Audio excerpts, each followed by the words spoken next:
Hi, what's up, y'all? Welcome. How y'all doing tonight, y'all? Welcome, everybody. Welcome to the Call to Action podcast. Hanging out with me, your girl Danny Joy here, with a brand new show on the channel. I'm super excited for y'all today. Here we are with the very first episode of As the Wheel Turns. The show will definitely get developed a little bit more. I don't have an intro at the moment or banners or anything like that, so bear with me. We're going to have a lot of fun with this as it goes forward. So make sure that you are a part of the conversation if you want to be a part of the conversation, and get in your questions at streamlabs.com/call-to-action-pod. Thank you so much. So welcome. What's As the Wheel Turns? What is this show? What are we going to do? So every week it's going to be me hanging out with a new co-host from C2A and a panel of 3 other friends from all around the Schmoedown fandom. So, sorry, nervousness. So we're basically just gonna talk about Schmoedown storylines and all of that good stuff. So without further ado, I'm going to bring on my C2A co-host for the night, the one, the only, Miss Kelsey Kirkland. Hey, man. I'm so excited for this. When you told me about your brainchild and what you were planning on bringing to this channel, I'm like, girl, I'm here for it. Let me be on the first show. I'm excited. Yeah, okay. And also big shout out to Max Haddad, because as soon as I put, it was after a call live, right? We were just hanging out. We went into a PJ Temple Zoom call, hanging out with friends over there. And then as soon as I was telling the show to everyone, Max instantly, call it As the Wheel Turns. And it was just so perfect. So big shout out to Max for that. That was great. Yeah. Well, Kelsey, I wanted to have you on also because you and I have been a part of C2A for quite some time now. But even though we are a part of the same team, we do usually go for different factions. Yes. Different player. I've always notoriously been Team Guy. Kelsey has notoriously been Team Bateman. It is what it is. I still love her. We're still friends, and we get along somehow. It's fine. It works. It so works. So again, like I said before, we are going to be hanging out with people from all around the Schmoedown, and coming up first from the Let's Get Ready to Talk Schmoedown podcast, the one, the only, your favorite, Kate's favorite, Suge. What's going on? How's everybody doing tonight? Yeah. Suge, thank you so much for coming on, and welcome. Tell us a little bit about yourself and your channel. Well, my name's obviously Suge. I'm part of the Let's Get Ready to Talk Schmoedown podcast with Justin, Bedore, and Ferris. We are just a podcast that we started talking about Schmoedown and doing it our way, our style. So, that's it. That's right. Cool. Alrighty, and next up on the list we have, of course, Mr. Larry Payne from the Gucciverse. What up? Thank you guys for inviting me on this brand new show on the C2A network. Very glad to be here tonight. Thanks for being here. Yes, with a shirt on, so yay. Bad rep. No, it's a fun rep. And last but not least, representing a certain point of view, Mr. Jake Berlin. What's up, Jake? What's up, guys? Thanks for the invite. Yes. Look at this panel. I am so excited to have each and every single one of you on. This is going to be a blast. Yeah, I'm excited. First time on T2A. I'm pumped. Yeah, welcome. So before we get started, I wanted to ask you all a quick question. For everyone out there in the chat world, when I invited everyone on, I asked them to pick a faction that best represents them as a Schmoedown fan. So we're gonna start with Jake. Jake, let us know what your faction is. It's straightforward. Quirky Mercs. I'm a Merc guy all day long. He fits the Koi and his vibe, and what his faction brings to the table is completely on me. What I am as a person. Whenever I've talked to Koi, we vibe so well. I love Bibbs. He's my favorite player. I love Shazam, and I roll with the Quirky Mercs. I picked him at the beginning of the year, haven't stopped, and so I'm definitely a Merc. There you go. They're doing pretty well this year. Yeah. Well, hey, we're on the rise. We still got a chance. Yeah, you got it. What about you, Larry? Surprise, everybody. I mean, I got to roll with the exchange. I mean, if for anything else, I gotta roll with my buddy, with my homie Bobby Gucci, and just the way that he is. Like that's kind of the whole big thing about why I got into the Schmoedown to begin with, is because of his antics, and also because it's like the most dysfunctional family in the Schmoedown, and you know, very reminiscent of what I got going on. But you know, they win sometimes. Yes. All right, Shuggy, what about you? I mean, you know, you got to roll with the best manager in, you know, the league, Kate Mulligan. So the Den, you know, I'm a Den chill. I'm gonna roll with the Den like always. You know, I love Kate. I love, you know, I'm a Ben Goddard show, as everyone tells me. I love Rachel Silverstrini, Tom, Paul. You know, Vanessa from Late to the Party. You know, so I roll with them. I'm always Den for life. Den for life. There you go. What about you, Kelsey? I'm excited to hear this one because I don't know this one. It's been super hard. I have a lot of facets to my personality, depending on my mood. I'm a very different person. But this group has been around for a while, even before this season. I've loved them for a very long time. Their interesting take on justice, is how I'll put it, has always been relatable to me.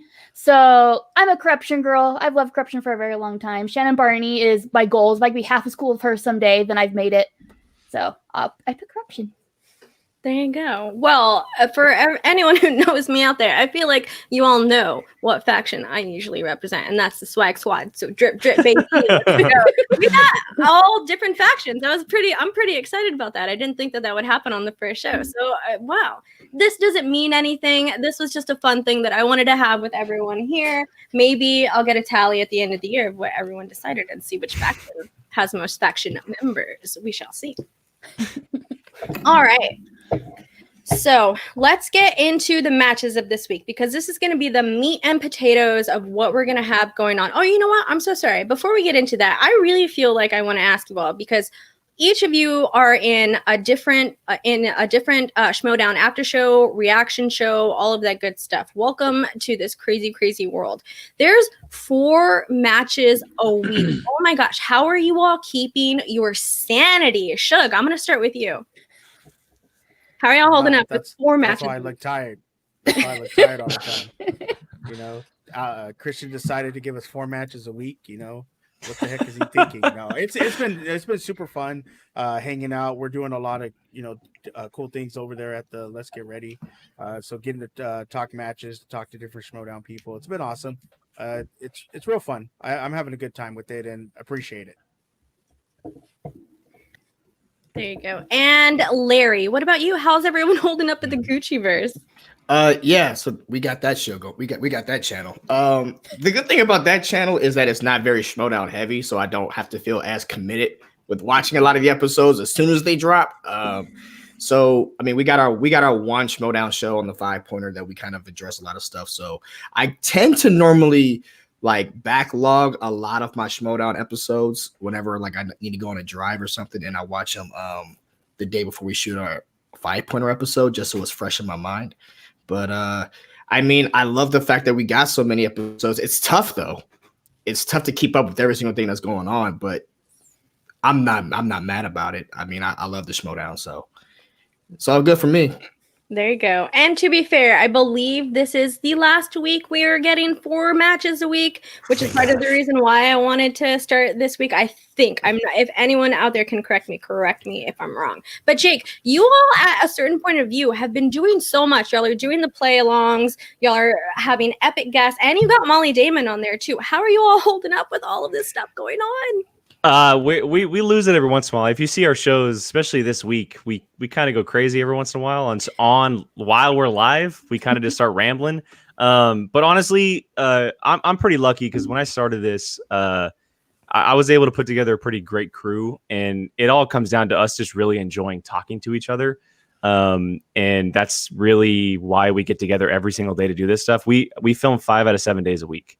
And it'll change obviously, but and then we just add a little bit more on ourselves with our Patreon. And so, you know, we just enjoy being with each other and talking movies and Schmoedown. And, you know, like Molly's wanting to get into like learning the more about the singles. And, you know, it's been really great. But we've definitely lost our sanity every once in a while on some shows. That's for sure. Whenever all of this stuff started, this is the first year that we've seen this many after shows for the Schmoedown. So whenever everyone was getting ready for the 5 matches a week and then the 4 matches a week, the only thing that I had inside of my head, and I think I sent this to Kelsey actually, it was like the Bane meme, which like, I was born in the darkness. Yeah. We had to do this last year and it was brutal, which is why I think you can see where we're struggling to get ours set up. It's a different beast. I'll tell you. I mean, if there's one thing that I realize is the difference between being an avid fan and then taking on a duty as like an after show kind of person. It is way different and it's way more stressful, and I don't like doing it.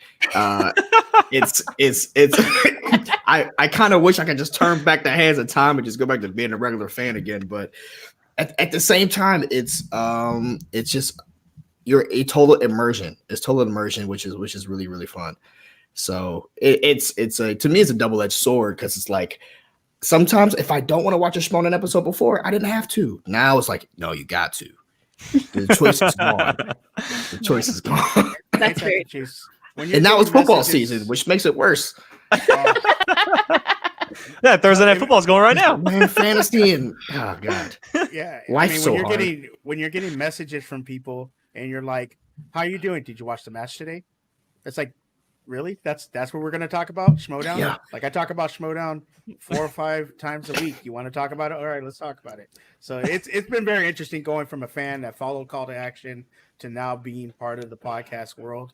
It's very, very tiresome. 100%. It's very, you're talking to you guys asking advice and everything like that, or trying to figure out 20 million things that you got to do. Make sure you have this guest. So yeah, but you chose to do it, so you can't really complain when you're. And here we are about to talk more Schmoedown. So let's right? do it. I know, right? Especially like these last weeks, like I swear, like my body's falling apart from the amount of time I'm sitting at a computer desk. Because not only am I 2 hours a day on camera, but then we turn off the camera and they're like, "Hey, girl, how was your day? Like, what books are you reading? What shows?" And so we're on for another 3 hours. So like my life is sitting at this desk and large amounts of caffeine, no sleep. That's how I'm functioning right now, but it's worth it because I love Schmoedown and it's fun. But I'm excited for there to be less matches per week. I have to admit. Agreed. It's a lot. That's facts. That's facts. It's been so much fun watching everyone get started and go through it. I don't get a chance to really talk to a lot of other people that are doing it, which is part of the reason why I wanted to do this as well, because I wanted to be able to have interaction with my fellow Schmoedown fam out there. So I love to hear that, y'all, because sometimes as fellow creators, especially in the Schmoedown space, we know that it gets overwhelming and it can get hard. So knowing that there are other people out there that feel just the same as we do is very important for our sanity to make sure that we continue to move on. Also, you do it for the fans. I mean, like the fans enjoy it. So like, that's kind of the best thing. It's just to see people, like I see people in there like, oh yeah, 5-pointer. I'm like, oh yeah, I'll make that show. That's pretty dope. So like that's kind of why you do it. You do it to entertain other people and also to kind of get it off your chest, because we're all fans. Like we're all fans. It's just another layer of work that people will never see. And honestly, we shouldn't honestly cry about it, but we do. Get over it. We have to. Alrighty. Well, let's get started. Let's get right into the first match of the week. Mr. William the Beast Bibiani versus Craig the Barbarian. And I'm going to share this screen and we'll do it like this.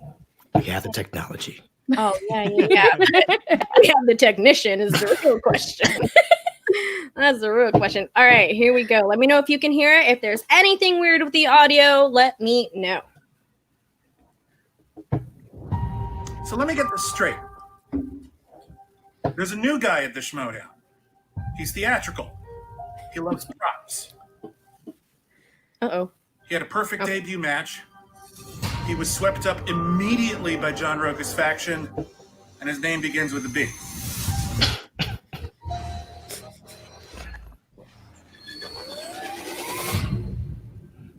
Oh, yeah. Boom.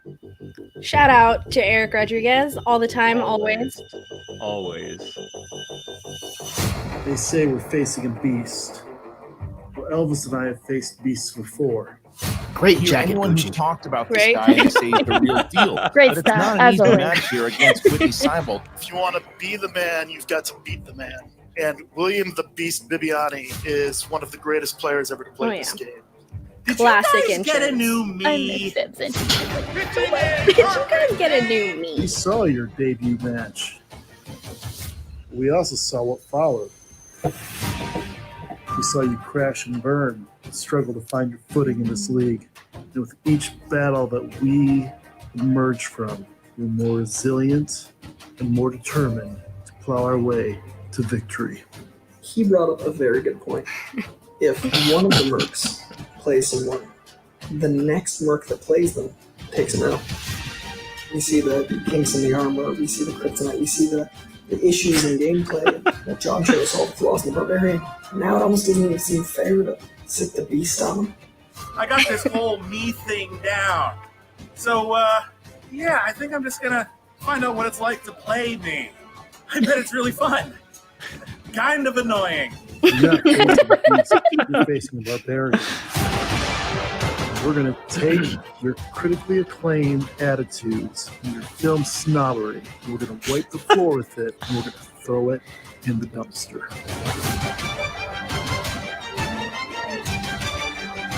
All right, that's enough of that now. All right. I loved that Bibs shtick with that was like, is this me? I thought that was hilarious as soon as I watched it. I've always been a big fan of Bibiani. I remember when he was more of a heel going into the face transition of it, being with the Lion's Den, all of that good stuff. How are you all feeling about Bibiani as a character? Just all of your general thoughts. Jake, I'm going to start with you. The best. That's all I need to say. The best. he's been my favorite for a while. It definitely took a little while for me to get used to him when he first came into the league, obviously, because it seemed like he went through such a change so quickly, like multiple different directions. And then he finally found that piece that really fits him so well. I love when he kind of starts to go a little heel every once in a while and then backs off with some of the comments he does. And it's funny because I was watching the promo and I couldn't believe that I didn't even think about the fact that the Barbarian is very similar to his beginning in this league. Like, it totally hit me. I'm like, wow, that was that long ago, and I can't believe I forgot that actually happened. So I really enjoyed the promo, but as far as Bib's character, he's really found his stride recently, and it's been kind of even like upped since he's joined Coy and Brendan. And every time he's on screen, I enjoy him. So there's nothing bad I can say about the guy. Yeah. What about you, Larry? No, I love it, man. I don't buy into the whole thing about him being a heel or this tweener thing. I don't see it. I've never seen it before, ever. I just personally think that since he's won the belt, a lot of the weight is lifted off his shoulders, and now he could just kind of relax. Honestly, when he cuts promos, it reminds me a lot of like what Mick Foley used to back in the day. Kind of just Mick Foley was always just this laughable, lovable guy, but then he would shove a sock down your throat, which is pretty fun. He has a confidence with him now in himself, which is something that wasn't seen prior to this season, where before it seemed like he always had to he was always striving for validation, and now he's just like, no, I've run the gamut. I've run the gamut. I've done all of this. I see what people are doing. Now I see people imitating me. And I love what you said, Danny, about the comparisons between him and Barbarian. It was a very fun way to look at it. I was like, well, I didn't think about that before. Beast is killing it right now, man. I mean, he has his character and he's not imitating anybody else's character, which you kind of see that with some other people. So he keeps it fresh, which is dope. There you go. I love it. What about you, Suge?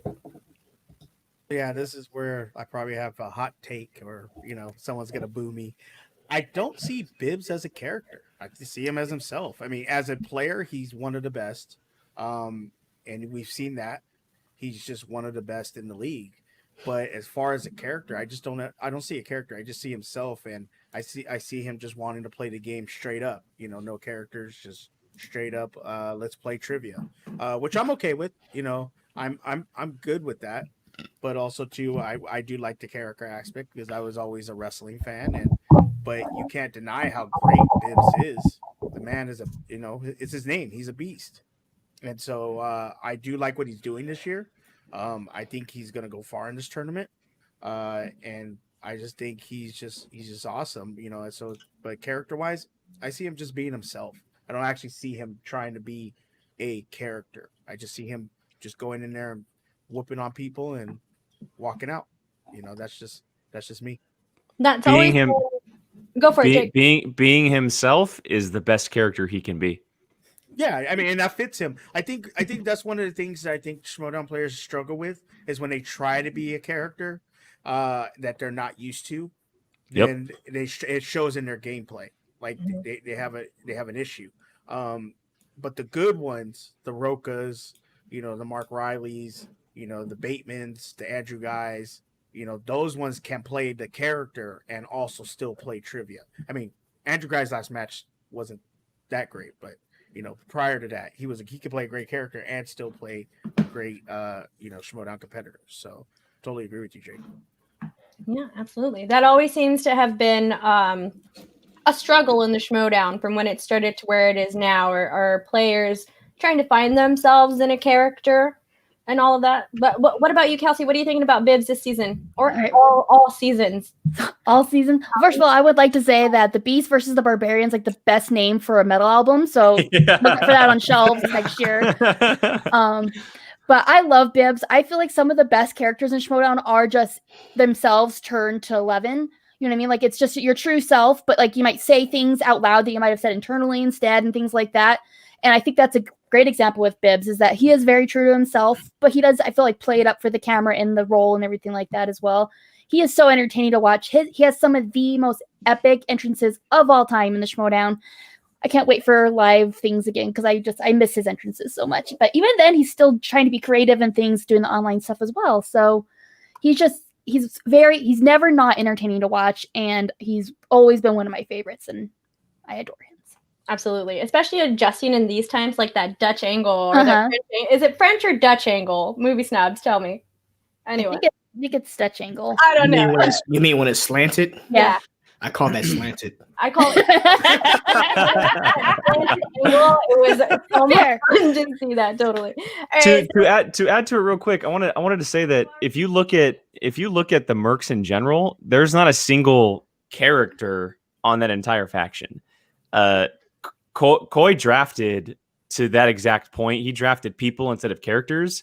I mean, Bibbs, Brendan, Mara, Tim Franco, Haley Fouch, Greg Alba. I mean, all of them are just themselves, which is why it works so well in this day and age of Schmoedown, because everybody else is a character while the Mercs are just themselves. And that's exactly what Coy does. So yeah, totally.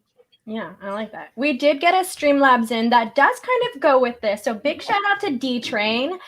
What's up, guys? I think it would be a good idea if by next season, Tom would retire his character and act like his true self. It's a really good character, but it could get really old really fast. Besides, I've seen Tom in other shows and he has a great personality. What do you all think about that, especially with Tom as a character? Because I love him as a character. I personally don't want to see him shed that role. I think it's great. I think it's fun. I think it's different for the Schmoedown. But let me know what you think, Suge. All of us being reactors and now being in this podcast, you hear things behind the scenes. And one of the things I mean, if I remember correctly, was he was very unsure about being on camera and everything like that. So he wanted to play this downplay character to where he didn't talk a lot because he was just, personality, he just wasn't that person that went seeking for the camera. So I like his character. It doesn't actually get that old. It's funny. Some of his one-liners are hilarious. So it doesn't bother me. So I mean, to each his own. There's other characters that I can't stand. I won't mention names, but they're on the exchange. And, it's not Gucci, so that's fine. Yeah, I love Gucci. I love Gucci. That character don't bother me. But no, it's each to own. Some people love characters. Remember Chicago Kate? I loved her when she started, and people couldn't stand her, and now people love her. So it's each to own, and that it's fine to have different opinions about things. Yeah. What about you, Kelsey? I love Tom. I am a little disappointed. He asked me if I wanted to see a dead body when I met him at Spectacular, and then he didn't show me the dead bodies, so I'm a little upset about that. But I love his character. I think if a character doesn't interfere with gameplay and people are like it, don't change it. Don't change what's working for him, because I feel like his pauses, he'll be able to give them a way to think about it before he answers, and it's still in character. So I think it's a solid character, and I don't see a reason to change it. But if he wanted to, I guess. But I like it, so please don't. What about you, Jake? Yeah, he arguably has some of the best character work in the entire league. Being able to stay in that zone for that long, on camera and everything is pretty magnificent. I will say that as much as I love the character, I think it all depends on the manager that he has. Like Kate is someone that can handle it and play along with it, but someone like a Roxy might not be able to handle that, or a Koi or someone like that. Like it all really depends on where he lands. I think pairing him with someone like Kaiser would be really funny. There's a few managers that could really handle that. Yeah, so it really all depends on where he lands, but I don't see Christian and them letting that character go, because it's really just one of a kind. There's nobody else like him in the league. Hi, Maxwell. What about you, Larry? For Tom's character, I mean, the reason why people bring up Tom's character is because not many people are doing a real character, and he's doing it the best. Yep. He's a standout right now in the Schmoedown as far as character work, and I'm personally enjoying every single minute of it. I mean, there's a lot of people in the Schmoedown that don't do any character work, that just do flat out zero character work. And so it is refreshing when you do see a Tom come on there, because you don't know what you're going to get. And that to me keeps it interesting. And to kind of go off of what Kelsey said, as long as the character work doesn't interfere with the gameplay, Andrew Guy, I think that is totally fine. I think it's like, hey man, if you can maintain your character and then still do what needs to be done on the table or in the digital world, whatever you want to call it, then more power to you. But I personally enjoy his character when I see it on screen, and I think many people do. I don't think it's getting old, but I think that there's a lot of people out there that we should address first as far as old, tired character work before we go address Tom. I do agree. I like that. All right. Yeah. Well, thank you so much, D-Train, for that. I'm sorry. Was someone going to say something? No. Did I interrupt? I'm so sorry. Big shout out to D-Train for that Streamlabs. Remember, if you want to get a question in or join in on the conversation, make sure you get those into streamlabs.com/call-to-action-pod. Thank you so much. Now, let's get back to the match from from Monday with Bibiani and Barbarian. So this is Barbarian's rookie year. Sometimes it feels so strange saying that, because he's been such a hit this season. I love his character work, and like we were all saying earlier, if you have the trivia to back up your character work, then let's get this game going. I love Elvis. I think that's one of the best things ever. So Larry, being a representative of the FinStock Exchange and being close with Gucci, how do you feel about Barbarian as a character and his placement inside of the exchange? Okay, so clarification. I have nothing to do with the exchange. I'm just partners with Gucci. Two, I love Barbarian. I love everything about it. Honestly, I like the hair flip more than I actually care for Elvis. Now, I think Elvis was a strategic move. More so than anything else. I think that people make a lot of jokes about Elvis, but if you notice in actual gameplay, when he does, or he always has Elvis, he takes his time when he goes to try to pet Elvis. And that slows him down, which allows him to have a better game, in my opinion, other than what a lot of rookies do when they just blurt out answers very, very quickly, nonsensical. He honestly takes the moment to slow down. But when it comes to character work, I do enjoy his character. Now, if I can critique it, I would say stop talking as much, because I think the way the Barbarian's character can be even better is a little bit more mystery. Like a lot less history, a lot more mystery kind of deal. And when he says very little, it's very, very intimidating. But then I think sometimes he starts to go a little bit too much, and then it kind of takes away from the character. But that's my critique of the character, but I do enjoy it nonetheless. Kind of like what Smets did. Smets came out just super strong and stoic, didn't really say anything, had Kaiser as a mouthpiece, and then He got a little bit chattier along in the seasons, which I thought was fine. But going back to Barbarian, Jake, what are you thinking about him as a character in this new season? I think it works really well. That's the first time I had ever really thought about it, but what Larry just said, I completely agree with. I really like that idea of his actions speaking for him more so than him saying things. I'll also say, I don't think I've gone on record saying this, but I'm not the biggest fan of Elvis. I think that what Larry had said again, it does take away a little bit because he is constantly just sitting here and doing this the entire game. And I know that from an athletic background that sometimes if you're doing something like that, it really does throw you off a game. Like it'll throw you off your swagger a little bit. And I don't know how he feels about it. It is funny sometimes, especially when other characters play into it. But yeah, I think he's great. I think he's such a bright spot in this league. I think he's a great addition. I mean, he went 4-2 in his rookie year. Like that's unbelievable. Competed in the IG tournament. Just a total stud. And you mentioned the hair flip, the most consistent hair flip I've ever seen. I know. Everywhere. Like it's the same. It's the same every time. Every single time it's the same, and it's brilliant. So yeah, I definitely think the Barbarian is a great addition and someone that's, I mean, clearly he's a fan, or people are a fan of him. So it's definitely working. There you go. What about you, Kelsey? What do you think about Mr. Craig? So I never thought of it until Larry brought it up, but I do agree. I think that saying less and just being this presence, letting your theme music and the hair flip and just that presence being your character is a lot more intimidating. I like Elvis, but if Elvis wasn't there anymore, I wouldn't be upset either because that's not the part of the character that I like per se. Some of the best theme music of all time. Oh my God, David B. Just his presence as soon as he comes on screen is intimidating, and Craig's an awesome guy. So I love him and his character. I do think there could be some tweaks to it to make him even more of an intimidating presence, though. Yeah, I agree with Kelsey. I am also a fan of Elvis, but I am a fan of props inside of the Schmoedown when it comes to players like Finstock and his mask, Andrew Guy and his cane. I'm a big fan of stuff like that. So that's why I'm on Elvis's side. But Suge, what about you? What are you thinking about Craig? Well, the stepchild that me and Larry share, named Justin Hamilton, raves about the Barbarian and his character 24/7. So I like Barbarian as a character, and his character, he's a little more intimidating, but if you guys remember old school wrestling, when Mankind first came into wrestling, the quiet, real psychotic, but like real intimidating, that's what I thought Barbarian's character was going to be.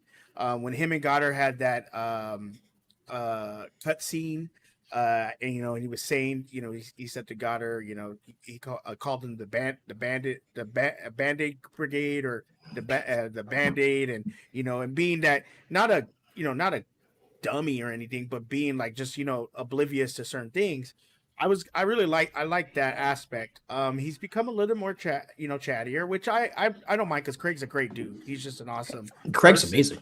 Yeah, so the character is going to bleed it. His personality is going to bleed into the character. So I'm okay with that, and I'm okay with him being chatty. And Elvis, it doesn't bother me at all. So I don't mind it at all. But it's his first year. You got to remember, it's his rookie year.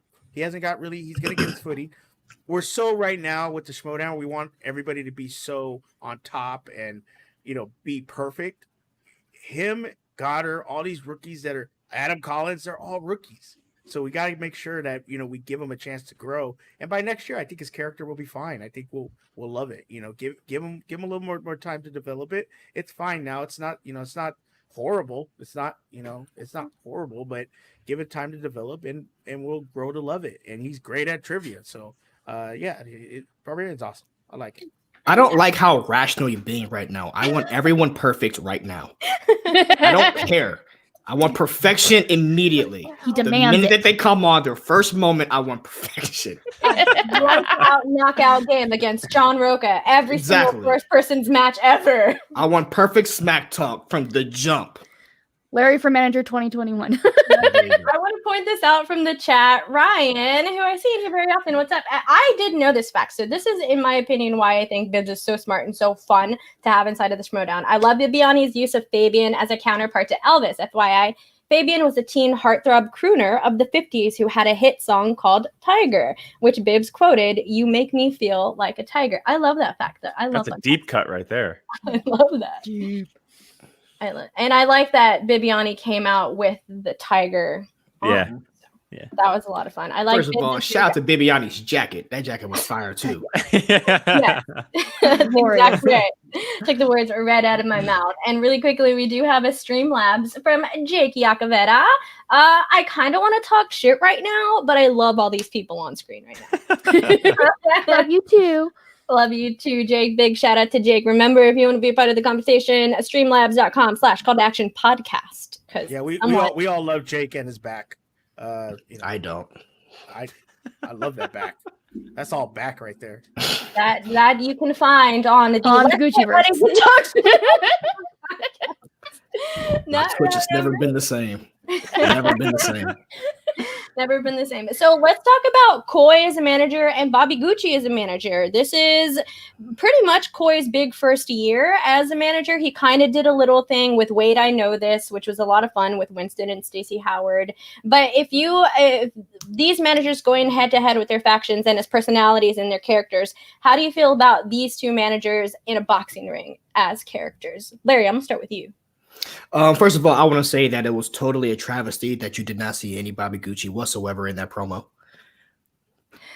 Not sure if anyone noticed that, but I did. I noticed it on the reaction. I was wondering if that's playing into something down the road, but I'll save that. I don't know what's going on with that. Travesty, though, because you already know all the one-liners come from Bobby Gucci. No, I mean, okay, so when it comes to Coy, when it came to this season, it seemed like Coy was, to me, imitating Gucci a lot. He was imitating Gucci a lot. And then he kind of made it his own. Like, he was coming in, like, his shirt off, too, and coming out of the shower. And I'm like, that's all Gucci-isms that, I would expect to see Tom do. But no, he kind of found his own way through it. Like, I mean, as most people do normally, you take inspiration and then you find it yourself. But I really do enjoy the kind of manager that Coy has. I mean, that thing that him laying there with the cat was absolutely hilarious. I mean, that was amazing. That was amazing stuff.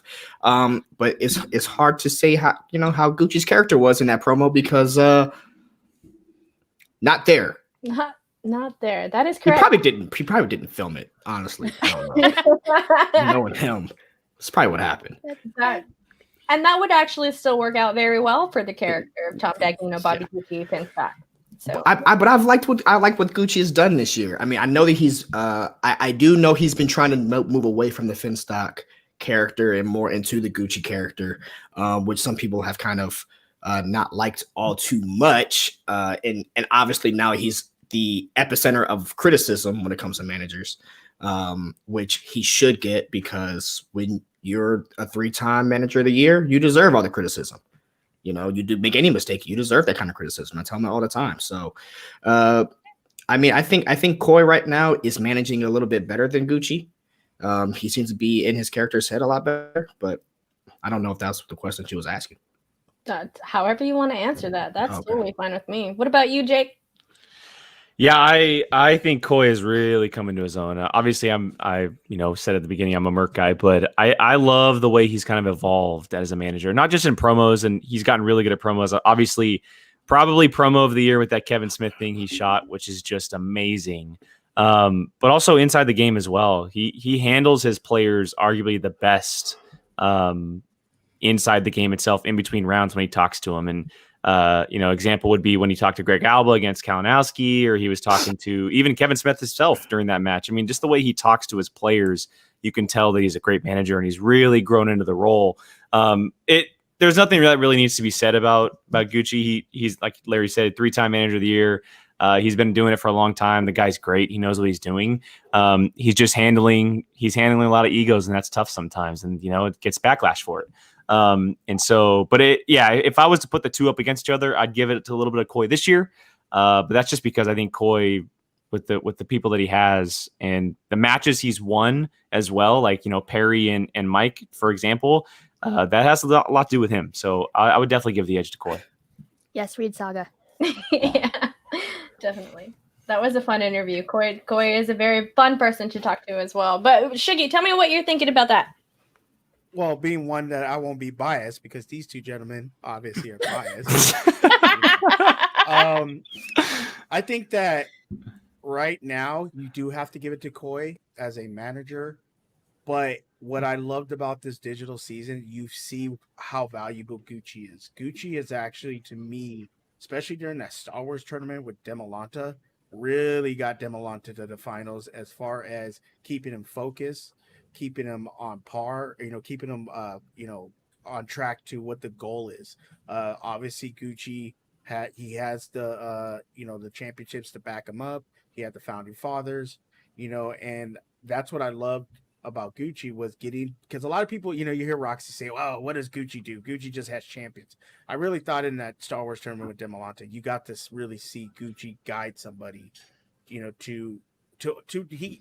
was right there for Demolanta to win. And if Demolanta wins that, we're not really sitting there criticizing Gucci. We're like, dude, he just let Demolanta, who was an 0-2 player, do a tournament, and we're only now criticizing Gucci because of recency bias. We see the founding fathers lose to corruption. We see him have that kind of divide between Bateman and Dan Murrell, and so we're questioning a lot of his things. But I mean, look at the position that they're still a top 3 team. So he's a good manager, and then people can say, well, it's his players, but he's keeping his players on top, and so therefore, to me, that's a sign of good manager. Whereas Koi, what I love about Koi is what he did with Perry. That was amazing what he did with Perry. And I think that he's doing a great job, and he takes a lot of the focus off his players, a lot of the pressure, and they're able to show up and play a good game. I mean, look at Greg Alba. He KO'd the Wolverfather. Then he almost beats, Kalinowski.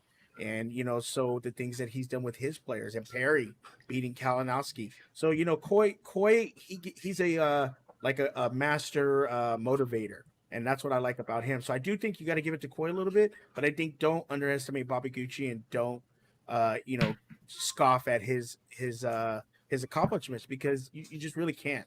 He's doing what he's supposed to do, and he's doing a good job at it. And he's and his character's great. And I like Koi's character with the cat and everything was amazing.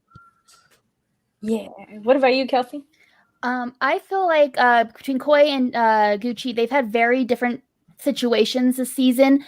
Koi has a team of happy, vibrant, sweet personalities that all seem to be a family and get along. So he's been able to focus more on, let's fine tune your studying. Let's get you motivated. Gucci's been dealing with diffusing bombs the entire season. That's facts. Yeah. Like, that's what he's had to do as a manager. So, like, I can understand where that's probably taken up a lot of his managerial time. So, like, fine-tuning things and helping work, like, on a one-on-one basis might not be priority right now, because just trying to get people not to quit might be. You know what I mean? Like, so I feel like this season Koi has kind of shown what he can do and might be a little bit ahead of Danielle and Gucci, but I don't think that's necessarily Gucci's fault. I think it's just that's the cards he's had to play this season, and he's dealing with things. And he's still one of my absolute favorite managers of all time, but he's had to deal with some shit. Really if I can add real quick, I will say this: you brought the digital age. It's kind of a fun thing to look at when you look at the managers who have managed before, and with like the Kaisers and the Roxys and the Guccis of the matter. Well, Gucci obviously is the most senior manager doing the best right now. When really what you're looking at, the quote unquote best managers in the Schmoedown right now are all these rookie managers who are thriving because they've only been immersed in the digital era.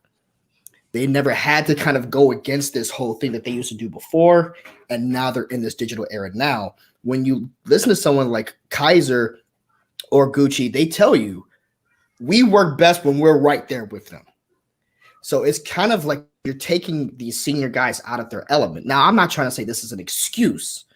I'm really trying to say it's a different game right now than what we may get again in 2021, where Kaiser may be back. Well, Kaiser also drafted terribly, but back that plays a huge part. It does play a huge part. Where you go back to 2021, it's going to be curious to see how well these managers do in an actual in-game live scenario. You got to remember, Gucci, the reason he got those belts was because of those live events when he was right there on stage with his guys, keeping their tempers cool and keeping them where they need to be. And the now that you have to kind of do this on-screen stuff, what does everyone do on an on-screen? We can break it down to a brass tacks of, hey man, you got a will coming up. You feel good about it? Dope. You know, there's really not much.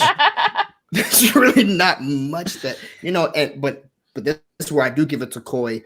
I do believe in those 60 seconds, Koi does take more advantage of that moment where he's like, hey man, you're doing great. He really uplifts his guys, and then also does the background of like, hey, you got 3 timeouts and challenges, which Shannon does really well. But this is also Shannon's first season. Also, you know, that's why I think that she's also excelling. Shannon and Winston's and the Kois. That's what you're kind of seeing. It's just a really fun, really cool thing to think about when you think about the managers who have done it before and how they're struggling this year compared to the new rookie managers who seem to be thriving. Interesting take. Shuggy? Yeah, I want Zeke Gallo saying, has Finstock ever helped anyone on a one-on-one basis? This is one of the things that it's been interesting becoming a podcaster. When we end our podcast, we talk to people and we get a lot of behind-the-scenes stuff. Lando, I have been part of conversations with Lando and Gucci, and I can tell you a lot of what you see sometimes is storyline, but there is behind-the-scenes stuff where they're putting in time and effort. They're not doing this, you know, just because I got nothing else to do. And I can tell you, Gucci does put in effort with his players. I can tell you that right now. He's told me, I've seen it, you know, a lot. Koi, we know Koi has done it. Jake could probably tell you that. I've talked to Kate Mulligan. You know, you see, you get a lot, and that's a behind the curtain thing. When you, as a fan, you don't see that because you're only seeing what's on screen or the storyline. But behind the scenes, there's a lot of times that they're putting in the work, and Gucci does put in the work, and Gucci tells you they have this going. They might not say it because it's storyline. They're not going to say it. But you know, one of the things that I remember someone saying, like, oh, our whole faction, we're on a messaging thread, and we talk all the time. I can guarantee you that's every faction. You know, that's just a peek behind the curtain. Every faction's doing that, not just one faction. They're saying it because it's part of the storyline, or they don't, you know, whatever. But every faction is talking. Managers are talking to their players, and trust me, Gucci is putting in the work with his players. Yeah, I think that's the interesting thing about Bobby Gucci too, because even if you're going back into it as character work, he's never really been a manager before. Like older Bobby Gucci as a manager with the Lions Den and stuff like that, he never seemed like a manager that was very much into it with his players. But now the Bobby Gucci that we see today, you can very much tell, even in character, that he's still gonna be there for his players. Like I don't think that he's thrown off all of this drama that's gone on with Ben Bateman. Like I think Bobby Gucci is just being very apprehensive about some of the things that he's saying, because he's trying to make these moves inside of his brain, because he works so close with his players, and he's just trying to figure out what he needs to do with his faction. And ASG 1982 makes a great point. Do you think of it this way? Have you ever seen Tom's players screw up with the rules or picking a bad slice? I mean, there's been maybe one game with one particular player where it seemed a little suspect. Maybe Gucci was managing the wrong way. But you got to be honest, Gucci's players haven't made those mistakes. You know, there hasn't been, you know, forgetting the rules or asking, you know, can I do this? Or, I mean, so yeah, I think that's a great point right there. He has his players ready. You know, they just happen to run into some bad luck this year. Bateman versus Dan, you know, that whole, you know, thing that happened, and you know, the founding fathers just going up against corruption. I mean, that was a great game, you know, so you can't really fault Gucci for when things like that go wrong, you know, and then we want to, you know, blame him for everything. So yep. Alrighty. So before we move on, there was a Streamlabs from Miss Brandy. Thank you so much, babe. My favorite characters: Tom, the Delinquent, Shannon Barney, the Smasher, and Benny Mancuso, the Ice Pick. Also, love all of you. Love you, Brandy. Love you, Brandy. Big shout out to Brandy. Thanks, Brandy. Yes, girl. So definitely. This is also the trouble with this new show. Y'all, like I said, this is a brand new show on the Call to Action Network. I don't necessarily know what I'm going to do with time or anything like that. There's 4 matches that we have to go through. We've gone through 50 minutes of this and we've only talked about 1. So we're going to switch things up just a little bit because I don't want to keep us all here forever and ever and ever. But yeah, let's go into Tuesday's match. Everyone feeling good? Yeah. I'm good. We got a vamp. I'm so happy I don't have to host. What about you, Lando and Jake? Bro, I feel so good right now. I'm I need a beer, and I don't feel bad about grabbing it. I'm chilling. I'm chilling. It's so comfortable right now. I'm just hanging, man. I love it. Like I can relax. Yeah, that's what we were all talking about earlier before we got this stream started. So I'm glad everyone's having a good time. Cheers. Here we go. Let me make sure it's on. You can hear it. So Mike Konowski will play Jeff the Insider Snyder in his #1 contender match. Somebody's getting a trip to New York booked as soon as this match is over. And your winner, ladies and gentlemen, the Insider, Jeff Snyder. I love the way he says his name. I don't know why. He's got a shot. The champion Sweet is baby Paul Paul. Yama. He is still not lost. He is the youngest champion this league has ever seen. And your winner, and still. I was in that audience. You know what? I'm going to see Paul Oyama again, Emma Fife. I'm pretty confident in that. And we're going to kick the living crap out of him. Hurt Locker. I'm coming for you, Oyama.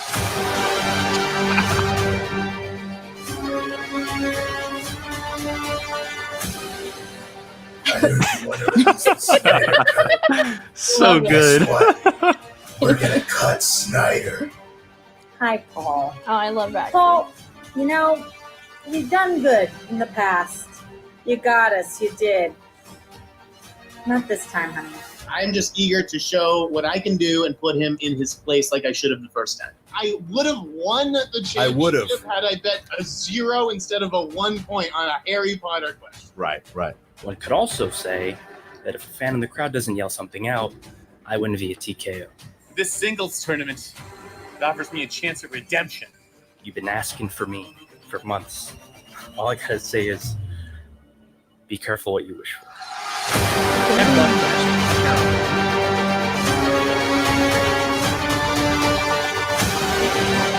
R2. The rock stars have found their way to Upset City. That was one I've been holding on to favorite something things for that you. happened on the I show. think it's time that I return you this L. You can do what you want, but time always marches on. Sounds a lot like prime time in the singles tournament. I'm ready to throw you the ass kicking that you deserve at any time, and I wanted to do it in front of my big backyard to hold your small body that I'll be burying somewhere back there. Oyama has already dealt with a two-faced person of justice once before, and now he'll deal with you, Batman out.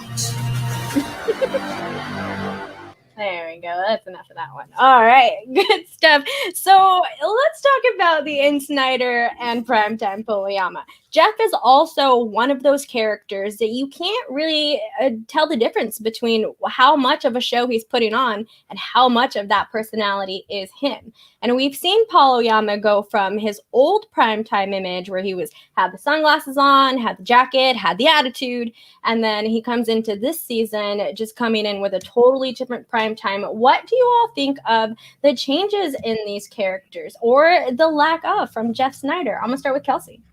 Yeah, Jeff, having spoken to him and like life and things like that, I don't feel like he's even really turned to 11. I think that's just Jeff, which is very entertaining, and I adore Jeff. He's actually one of my favorites, but like that seems to be Jeff. And then Paul was a very extreme different character last season, and then had his change of heart, things like that. And I feel like maybe he has himself turned 11. He's a sweetheart, he's smart, he's knowledgeable. But he's still got that edge where he can he can stand up for himself a little bit too. And I think that's a really good change for his character this year. I mean, I liked the bad boy last year, but Sweet baby Paul. Paul. Sorry, buddy. Blame Danielle for that. Yeah, I'm sorry. But yeah, no, I like the changes that Paul's made this season for sure. I think it's going to be good for him going into future seasons as well. And then Jeff's just a staple in this whole community, and I don't see him changing, and I don't want him to. So there you go. What about you, Suge? So I'm well, when it comes to Snyder to me is the same as Bibbs. I just feel he's not playing a character. I just think it's him, and I love it. I mean, the guy is, he's awesome. I love a crazy guy, almost like a Roddy Piper, crazy nut. But when it comes to Paul Yama, I'm going to say the same thing that I think with Bateman. I think he needs to play the bad boy to get himself going. We see prior to this match that there has been some struggle with Paul. He did beat Marisol McKee, but prior to that, and Roca, he's still kind of just not that dominant Paul we saw last year when he was just being a dick. And I like that Paul because he came in with an attitude and he was like, look, I'm gonna beat you. I don't care who you are, and people didn't like it, and I understand that, but you know what? If you don't like it, beat them then. And people couldn't beat him, so that's just how it is. And so I think Paul needs to kind of go back to that bad boy image, but that's just personally me. Say clocks. What about you, Jake? I'm one of the few people, I think, or maybe even the majority last year, who really, really didn't like Paul. I really didn't like Paul. I don't know why. It just didn't fit with me. And I switched incredibly fast this year when I saw him for the first time in his match earlier this year. The character work, I think him, and I understand what Suge's saying. I completely understand what Suge is saying. But there's something about this new Paul that I really enjoy seeing. I know that it might not be best for his game yet, but it does take time to grow into some stuff sometimes. And, maybe the digital age, we've talked about it a lot, but maybe the digital age hasn't allowed him to grow into it enough because he's not around people enough to show it off, and he's still in his own home. It's an everyday thing for him. I'm not sure, but I'm a huge fan of what he's doing this year. I really thought he was going to get to a point where he was just going to wreck shop over everybody. This match really killed me. It really killed me because I really wanted Paul to win. I was picking Bibbs and Paul in the final of the tournament, and it blew me up. And then on the flip side for Snyder, I don't think he's a character at all. I definitely agree. And it's funny because we did a reaction earlier this year when it was just Brian and I actually called out Snyder for doing his classic, not attempting to try thing, where I thought he gave up a match, and he had commented something on the match. And then after Tuesday's match, he actually messaged us the mwahaha. He just contacted us. Super, super funny. So, I mean, look, he proved me wrong. He completely proved me wrong on Tuesday. He beat someone that I expected to really just kind of just run through the tournament. And now I see Snyder as someone who can really make damage in the coming months as a singles player. I think he has stepped up his game a little bit compared to years past, and it's actually a little fun to see. So even though it was against Paul, he did a really good job. So great. What about you, Larry? I'm total opposite of everybody here. So with Paul, the only thing that he needs to learn how to grow into is that mustache. That was gross. Cut it out. Stop it. Try again. Yeah. With Paul, I do like what he's doing. With Winston, I think it's allowed him to focus. But other than that, last year he was on his thing, but I never even considered Paul to be a heel last year. My expectations is really up here when I think about a heel. I don't get bought into this whole is he a heel? No. You know when someone's a heel. To me, he wasn't. He was just doing his thing. He was knocking people out, and what made people upset is that he knocked out the people that you wanted to win. That's what he was doing, and I just think right now he's getting the bad roll of the dice, and he'll be back. With Schneider, I need more. I need more Schneider. I think Schneider's turned it down. I think Schneider was at an 11 a few years ago, and now he's at a 5. And we all know Schneider can turn it up really, really, really, really fast. And he hasn't done it. Now his gameplay was great against Paul, but when it comes to his attitude walking into it, and I think he even suffered from it last year. I think that there has been a more confident Jeff Sneider. We have seen a more confident Jeff Sneider, and I haven't seen that confident Jeff Sneider. And to me, kind of what Suge was saying with Paul, when he was saying Paul, when he plays the bad boy, he plays well. When Jeff goes into that mode, he knocks a lot of people out. He's one of the most dangerous people. In my opinion, Jeff Sneider is the most underrated player in the Schmoedown. And he has been, I think, for some time because he quits on air whenever he's not confident. And that's what's been happening. He's not confident anymore, and then you see him quitting.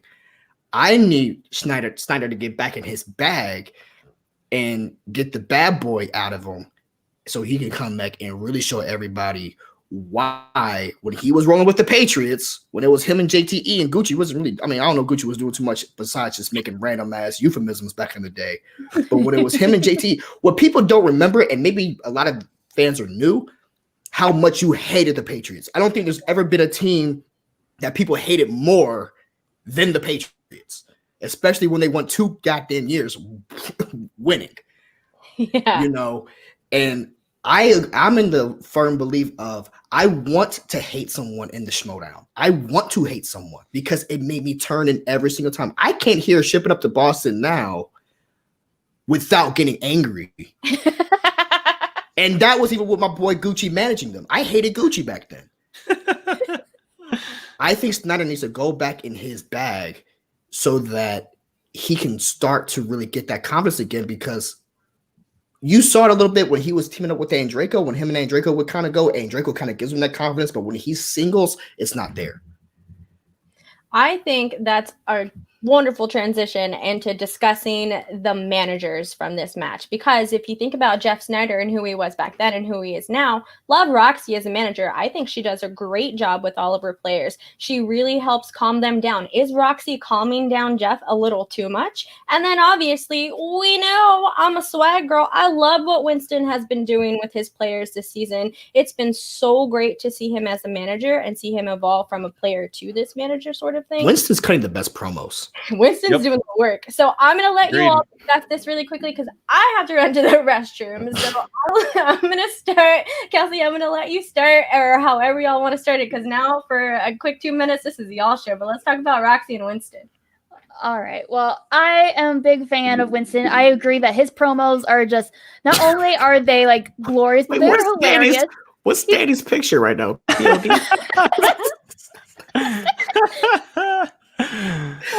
Oh, that's funny. I'm sorry. Even when Paul's not here, he's here. Yeah. But yeah, so love Winston, love his promos. Him and Roxy, their dynamic together is one of my favorite rivalry combos, with the L earlier this season and then the L going back. I love their banter. And then Roxy, people kind of make jokes stuff about the sexy numbers thing. It's her brand. I think it fits her. It's now, I like things that are repetitive. So it makes me like, oh, this is going to happen every single time. I know it's coming. So I like it. It's fine. But I do think both managers did well helping their players in this match. I think Jeff is a whole new man being managed by Roxy. I think she knows how to get him to focus and take things seriously and not just get like kind of pissed and just like whatever. I think she's kind of dialed him in a way. But like Daniel might be right. Maybe it's a little too much, and that's why we've lost a little bit of the character work. I'm not sure. But for his gameplay, I think Roxy is a perfect fit as a manager for him, and I think Winston's just kicking butt all around and loving it. I think if Roxy's a great manager for Snyder. I just think that it's like peel off with a sedative a little bit. Kind of get that fire back into him and let him have that confidence that he used to have, especially when it comes into the singles. Now, she obviously got him to a championship match last year against Oyama. That hasn't happened with him before. So there has to be credit there with Roxy and how she has managed Snyder. All I'm saying is maybe it's come to a point where he's dialed back, and kind of what we're saying. I think he's just dialed back a little bit too much. Just a little bit too much. If he's at a 7, I mean, I think he's at a 7 and not a 10. Well, he should be at a 10, because I think once he gets there and he has that I'm Jeff Snyder mode where he's walking in with the FU on his head and he believes it. It's a different man in the ring, which is a totally devastating guy in the ring. To me, he can beat Bibiani and Irwin if he's acting like that. I was just gonna say I want to see Bear Juice Snyder again. That's the Snyder I want. Yeah, that's the Snyder I want. That's my favorite version too. Yeah. But Winston's great. I love Winston. I mean, who can hate Winston? I mean, Winston's doing everything right. I mean, he's obviously the man. To me, he's the manager of the year. His promos are killer. His back and forth with Roxy has been the best this season with any manager to manager thing going on. Like, hey, can you hold this L for me? That to me was GOAT. I'm loving it. Me too. That was one of my favorite bits from last season. Oh, that was earlier this season. That was this season. Oh my god. That was this season. Remember, Winston's the rookie manager. Construct. Yeah, I know. What is time right now? My goodness. Ugh. Okay, so I'm trying to catch up in some of the conversation that was going on over here. Suge, you got to put in your opinion on that? I think that both Roxy and Winston are great managers in their own way. I think I agree with Lando and Jake that Roxy does keep Jeff dialed in, but I think you have to let him loose a little bit to order to play his game. Winston, I think, has done a great job with players, but I feel that, like I said, Paul needs to be that bad boy, but Winston is really has his players really, he connects with his players the most that I've seen with all managers, maybe other than Shannon and maybe even Coy. Those are like three managers that are really like close with their players. With Roxy, I think she does need to let go of the reins a little bit on Snyder. But also that could get him into trouble. Like Larry said, he doesn't have Draco there to kind of keep him, keep him focused.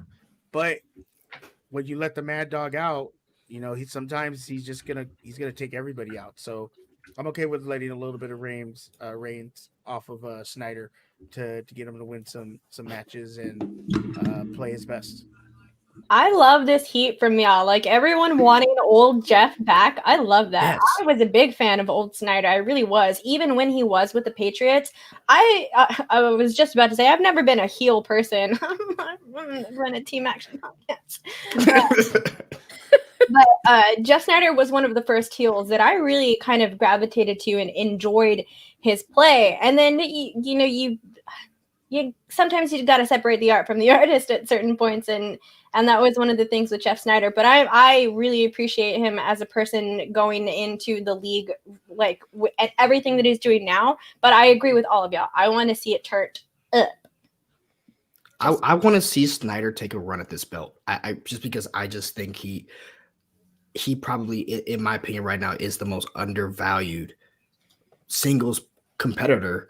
That and no one talks about him. I mean, everyone talks about the Bibianis and the Irwins and the Merles and the Rokas, and they always leave Snyder off of that list. And I think, and for a reason, he quits. He has quit before live in front of everyone. But I am a Snyder apologist. I think that he has a way possibly to come back, and hopefully in this tournament he can cut his way through it. And maybe I don't know if we can see an Irwin Snyder. I don't have the bracket in front of us, but I would like to see Irwin Snyder face off. Yeah, they're on the same side of the bracket. If they both win next week, they play each other. Oh man, that would be good. I mean, it's not gonna happen. Tom's gonna beat Irwin, so I probably not. But if so, I'll say this: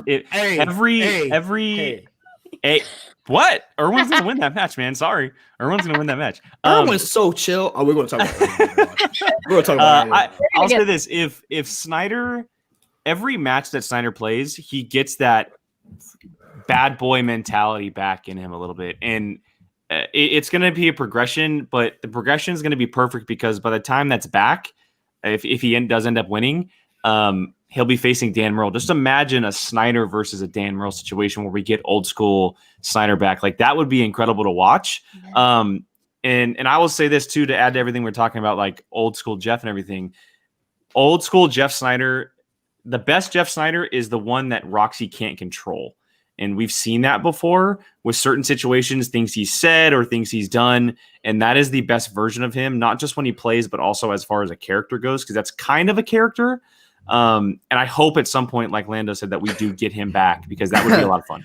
I just thought about when Snyder was on backstage and he did the whole like F you thing and they cut him off. I don't know if you guys remember that. That was probably the back, and he was still going. Yeah, he was still going off. That's probably the moment of my favorite backstage of this season. Heads up for everyone here and for everyone in the chat. Like I said earlier, this is the first episode of As the Wheel Turns, and we're trying to cover 4 matches. When we eventually go back to regular gameplay, it'll be 1 to 2 matches a week. But also, what I'd like to cover is like backstage, SEN Live, all of that stuff, because that's all a part of character play that I'd love to talk about. We just don't have that much time or development to do it. Well, and I don't know if anybody saw, but did anybody see Snyder on Coming Up Next earlier with Brad and Jen? I didn't watch it. That happened earlier today. I didn't watch it. Yeah, so he was on there earlier, and they kept asking him like why he doesn't study and stuff, and he was just point blank like, I'm gonna know what I know. Like, if anybody wants to come after me and challenge me with stuff I don't know, that's fine, but I'm gonna know what I know. I don't need to study. And like, he full on just did the Snyder thing, and he looks more confident. He looks more confident than he really ever has been, and it's actually quite enjoyable to see. I think maybe that Oyama match really did it for him. I didn't know Oyama's 5-pointer, so I didn't know who was going to win. And Snyder's reaction to that at the end, he wasn't rambunctious. He was sitting there like, I can't believe I just won that match. Like, he was respectable about it, which shows a very different version of Jeff Snyder. I think he had a monkey on his back syndrome. I think he knows a lot of the criticism that people have thrown at him because of that live event match that happened last year, and I think that he's worn it.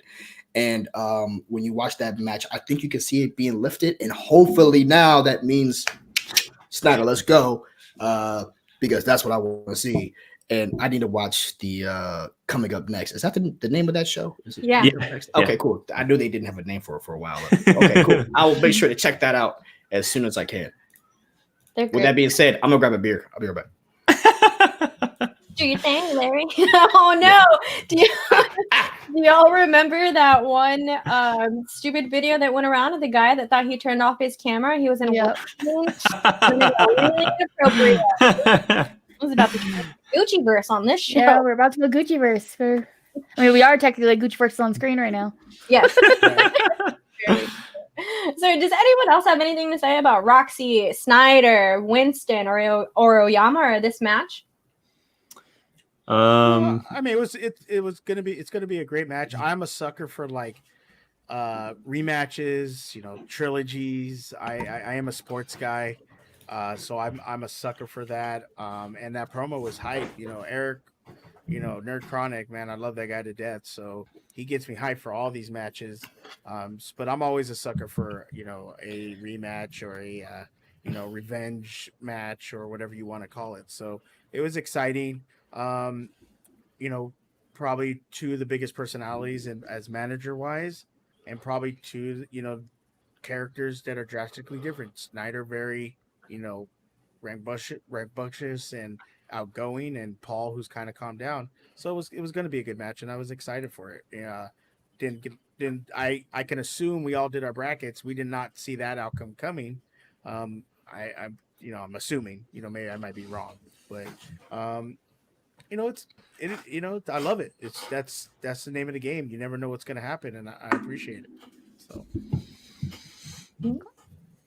Alrighty. Well, let's move on to the next match really quickly. That's Lon Harris versus Adam Collins. This was my favorite match of the week so far. I had so much fun. I was very much anticipating this match. We had 4 very different types of matches this season, this week, and that was really fun. So this is the Lon Harris Adam Collins promo. I am in love with the Coyote right now, doing a great job. A lot of the people in the other leagues who've come into the Schmoedown have been secret weapons. Now yourself have been added to that pantheon. We gotta keep the legends humble because it's all about the rookies this year. It's all about the upsets. I said it. Season of the upsets. Mark my words. All right, and that is how you Spider-Man. Okay, everybody, thank you so much for following me today on my Twitch stream. Slide back. What? Schmoedown. Oh, shit. baby. Welcome back to Coyote Country, everybody. My match with the Outlaw came and went, and I ended up on the other side with a TKO. I think it's safe to say that the majority of you out there now, you stand corrected. Who are we playing? Adam Collins. Ever since Christian Harloff announced his Inner Geekdom show, now all of a sudden every single person that ever played IG wants to be on the show. I don't have time to find Lon. I do not plan on texting him back. Do not tell him that you've heard from me. Y'all know who I am. You know what I do. So there's really just one question I've got left for you. Who am I and what do I do? I used to really, try and shower and take care of myself. And what good did it do? How far did I get? Not far at all. And look at me now. Lon Harris believes that there are 7 questions in round 1. Correct. There are 8 questions in round 1, and when Lon was a tenured professor, he knew what it was like to occasionally answer 9 questions in the first round. Ooh. Here's the thing. We've had commercials number all season, okay? Experiment taken care of. Marisol, your shining star, and Laura Kelly, dark side, took care of her too. Collins, I'm running through you real quick, and I got other things to do. You see, I learned very early on to not harp on my losses because they don't serve me. I also learned to not relish in my wins because, I don't know, maybe today, maybe not, but somewhere down the line, that's going to come back to bite you. Swag has done nothing but embolden me and sweeten my next meal. I'll tell you this one time. Nothing tastes better to this coyote than raw, calculated revenge. Phil Collins? I mean, exciting. I knew we were getting celebrities involved in the Schmoedown, but I did not realize we were going so big with it. I'm Adam Collins, and I know more than you. You don't need to end videos by saying something. That's dumb. All right, get out of here. Nice. That's so much fun. And now to go to the opposite end of the spectrum from talking about Jeff Snyder and Bibiani, people who are just usually themselves over a character. Now you got someone like Lon Harris, the delinquent, which might go down as my ultimate #1 favorite cutscene is when Winston is trying to find Lon, and then it's the introduction to the delinquent. All-time favorite things to see. It's so much fun. I love this character work. And then Adam Collins, again, when I first heard about him, I didn't think that he was going to do much with character work, and I don't think that you can really during this type of format that they're doing. But what he has kind of shown, he seems more out of his shell than I assumed that he would be. So I'm interested in to see what the Coyote is going to do for this season, especially because it's already fucking crushed it. Oh my God. Shuggy, I'm going to start with you. I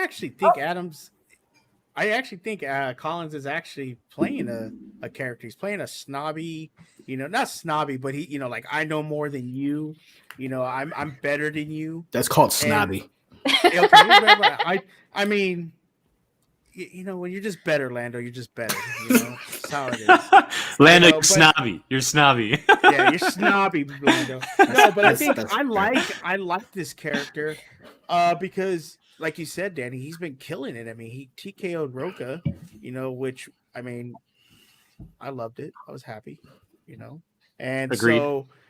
Some of us cracked a little smart. I just love that his character and Lon, like you said. To be honest with you, that first cutscene when Winston was actually looking for, I thought it was real. I was like, because he played it up so real. Like, you're like, oh, this professor guy. Wait, is he like going through hard times or something? But it was legitimately funny, and he's played the character great. Has the character kind of bled into his gameplay? I don't know, but the characters, these two characters, Lon's character has been great, and I like what Collins is developing, because I think it will make him a better star. His gameplay is already great. He's able to play with the character while playing, and be good. So I think it's good. I like it. I love it. I think he's doing awesome. I like it. I love it. I want some Kelsey's opinion of it. Nice, girl. Mess me up. Sorry.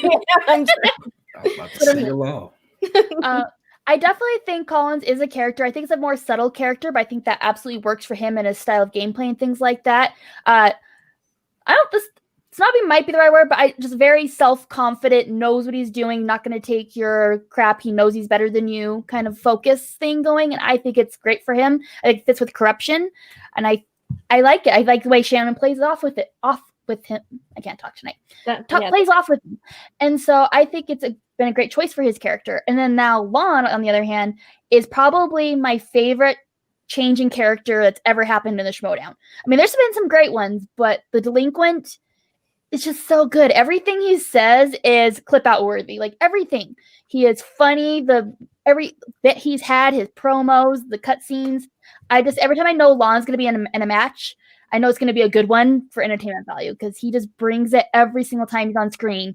And even when he's not on screen, there's been times where he's been in the chat and he will say things like, "Who's playing today?" And it's his match and things like that. And it's just, he's so deep with it that it's been fantastic to watch. Lon's the best. Yeah, I totally agree with that. And is this another case of a stolen identity? Could the coyote be trying to become another professor with this snobbery that he's going on? Jake, what do you think about these two competitors? Yeah, to Adam Collins, I mean, he's definitely one of the biggest surprises of this year. I will say that his character has developed, a lot over his first 3 matches. The first match, it was kind of like, a fan leaguer coming into the league, playing his first match. The second match, he started playing around with it. Then this last match, you heard him, even when he was stealing points, he was saying correction in the point, and that's like really to his character. Yeah. And so he's definitely getting a handle of it. And, sometimes it takes time for others, and others it comes very quickly, which is fine because it's very popular with a lot of people. He's quickly become a favorite, and it's pretty enjoyable to watch. I mean, you TKO Roka and then you KO Lon Harris. You're bound to make some waves in the league with everybody. But as far as Lon goes, I've been a fan of Lon for a while. And to what Kelsey said, he's definitely one of my favorite character changes, if not my favorite. But I will say this, because I had picked him in this match. I thought I had thought that, we were going to finally see this Lon Harris that's been talked about so much, where he's finally going to have like this stellar match. He's going to get in a groove a little bit. He kind of been playing well recently with Final Exam and then singles as well. And it was the polar opposite. And I'm kind of starting to think that Lon Harris might be the most overrated player in this league.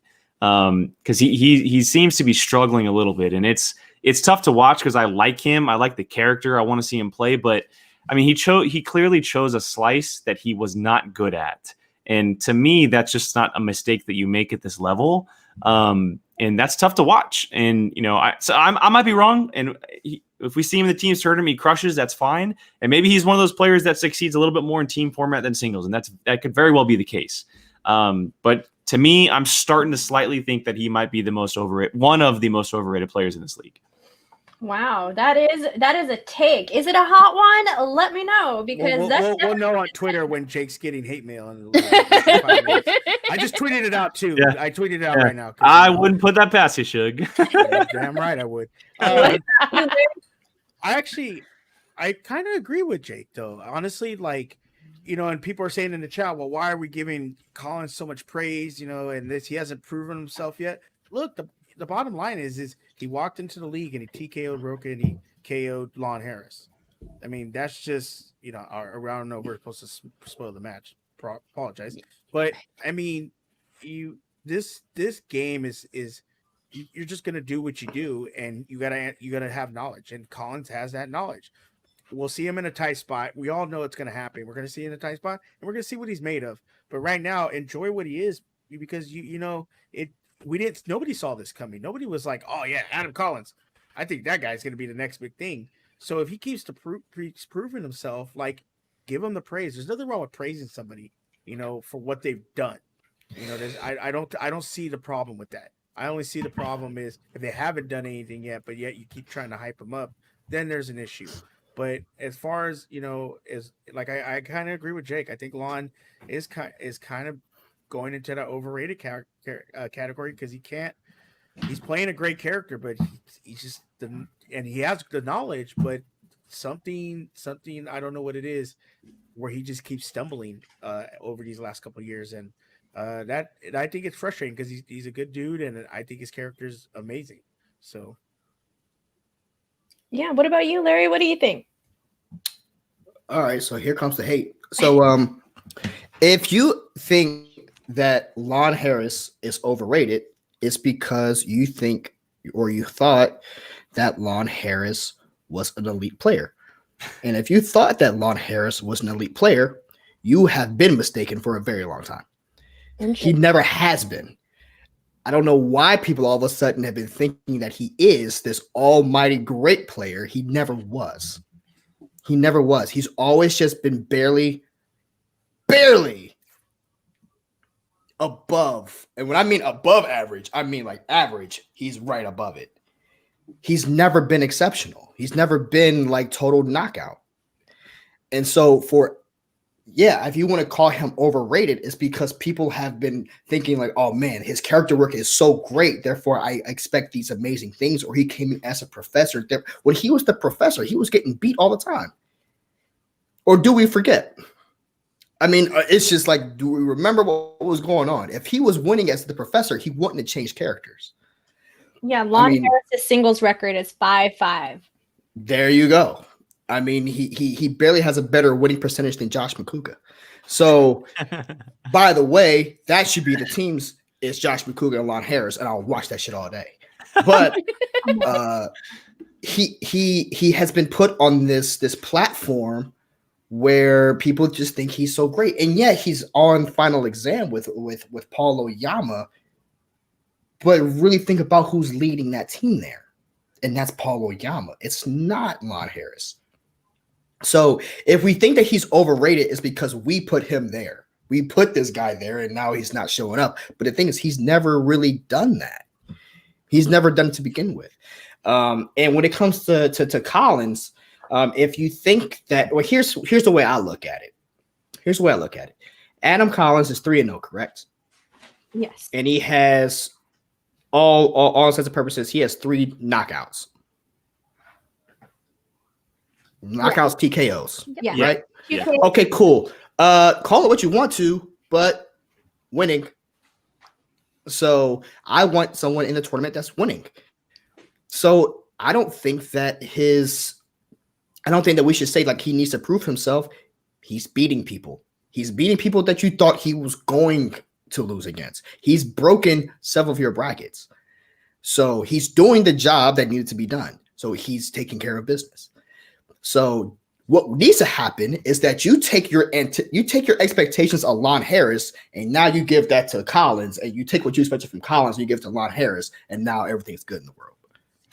Everything is all good in the hood, but I still want to see Lon Harris play because I think Lon Harris is the best character work this season, bar none. I think if they give out a best character work, of course they don't. They do like baby, face, and heel. They should just condense that into one award and give it to one person. It's Lon Harris. He's the best character work this season, but that doesn't mean he's a winner. Can I ask a question? Has anybody said that Adam Collins is going to win the tournament? Brad Gilmore did earlier. Brad Gilmore did, but other than that, nobody else has said it. Mm-hmm. I mean, I get that you don't want to put him up there yet, but like Lando says, he has 3 KO, take TKO, KO, and you can't shy away from that. You can't look at that. I mean, if you barely win by, what bothers me about this is because people were so quick to say Mikey 3 belts. Mikey 3 belts, right? Because of the same shit he was doing. He was getting knockouts. But honestly, if you look at how he's winning these matches, he's not doing it spectacular. He was just knocking people out in the same way of Collins. So if you were sitting there saying Mikey 3 belts, expecting Kalinowski to win those championships, why can't you not say that now against Collins? Because those are the same people. The same people that wanted to give Mikey that belt are the same people that are now saying Collins has to prove himself. What's the difference? I mean, I'm one of the people that said Mikey 3 belts, and I think he's already proving himself. I mean, I didn't have him winning the whole tournament, but I had somebody else on his faction winning the whole tournament. That didn't play out. So now he probably is my top choice. Tell Justin I got a 5-pointer topic. Write it down. Write it down. Justin, what? I'm writing it down right now.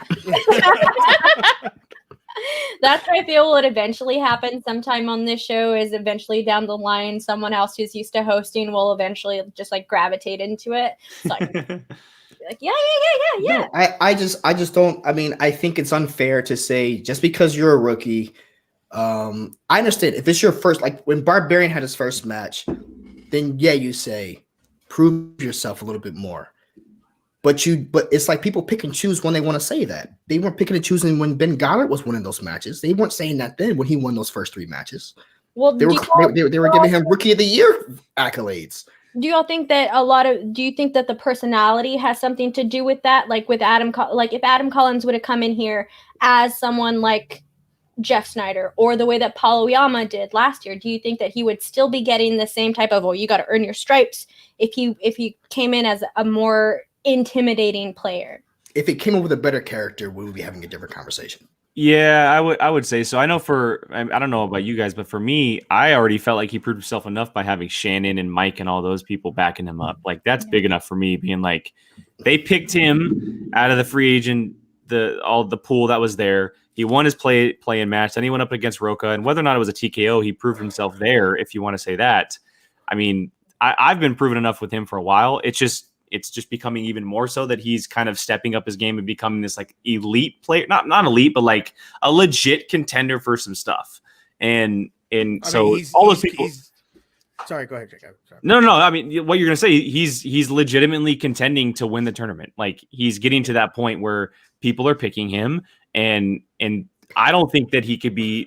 Those people who are saying that he still needs to prove himself, that's ridiculous. Like that's over and done with. That should be over and done with. That should have been over and done with. Like after match 1, he was played in the play-in match. He won the play-in match. That's proving yourself enough to me. You're like, yeah, ASG 1982 is saying I've seen Barbarian hit 5-pointers. I haven't seen Collins do it yet. Let me tell you something. If you never need to hit a 5-pointer to win a match, if you never need to hit a 5-pointer to win a match, is that a bad thing? Is that a bad thing? Without getting to one? I mean, he didn't need to get to one. He's knocking them out. No one was saying Patrick Mahomes had to play a 4th quarter for us to know if he was good or not because he was blowing people out about a third. You don't need to do that. If you can knock someone out, then you knock them out. You go, man. You sweep the leg. You go for it. You get them up out of here. You get them up out of here, man. I'd rather see that than every single match go to a 5-point question. If he never gets to a 5-point question, then that's dope. And that's Mike Tyson in the second round. I mean, so what happens if he just runs through this tournament and wins it? Are you going to say, well, he didn't prove himself? I mean, he never hit a 5-pointer, bro. I mean, right now. He never hit a 5-pointer, bro. He's not real. Those people are going to claim that they've been calling shills the entire time. Come on. Yeah. I mean, it's like, I don't know what I get it. We want to see the entertainment value of seeing somebody like hit a 5-pointer. Like, yeah, but if this guy just goes and starts ripping people apart, and he's going to have to run into Bibbs. He's going to have to run into some great players on the other side. If he beats them, what else does he have to prove? I mean, if he beats Bibbs, let's just say he beats Bibbs and he beats where he doesn't have to answer his 5-pointer. You're going to sit there and go, I don't know, man. He beat Bibbs, but that's not proving himself enough to me. Like, come on, man. That doesn't even make any sense, But if that's what you're going to stand on, you can stay. You're a fan. You're allowed to say whatever you want. I'm never going to tell people you can't say something because I believe in saying what you want. But the bottom line is he's beating people. He's going to get the praise. He TKO'd Roca. Yeah. As much as you hate, if people hate Roca, then that's fine. But Roca is an elite player in this game. He TKO'd Roca. Yeah. I feel like that was enough. Now, do you believe that? Can you say that with a straight face? That what? Roca is an elite player in this game? I have an Outlaw Nation shirt in my room right now. Okay, I've seen it. I have a picture with it. Me going. I have an Outlaw Nation shirt in my room. I'm just making only person right now that was a fluke on beating a former champion was Andrew Guy. That was the only person that was a fluke. Andrew Collins isn't a fluke. You broke Danielle. I know. It's facts. It's facts. We all know it to be true. I get and guys, this is my last episode ever on a Call to Action podcast. I think this is here too. I'm totally with you. You're good. All right, let's get into the last matchup. Oh, I'm so sorry. Before we get into it really quickly, let's just do a quick, clean sweep over corruption and your opinions about Shannon Barney as a manager and her character for this season. I'm going to start with Kelsey. As a big fan of corruption, I always enjoyed corruption, even back when Grace and Cam were in charge of things like that. But Shannon's brought this faction to new heights. She totally understands her players. She drafted well. She's got a great dynamic. I feel like she is one of the top-notch managers this season.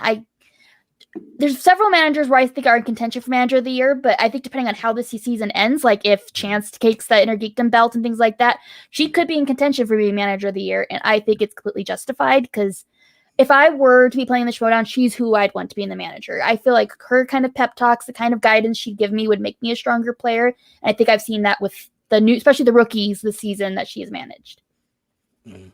Yep. What about you, Suge? Shannon. I have said it since the day I saw her split up the wild berries. She amazing character, awesome, and she cares about her players. Little self plug here. We got to do an interview with Christian, and he talks about how much Shannon actually is invested into the game and her players.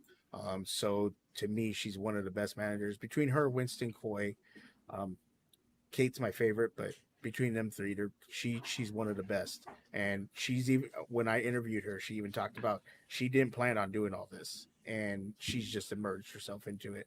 And that's what I love when someone shows they care. I appreciate that. So yeah, she's one of the best.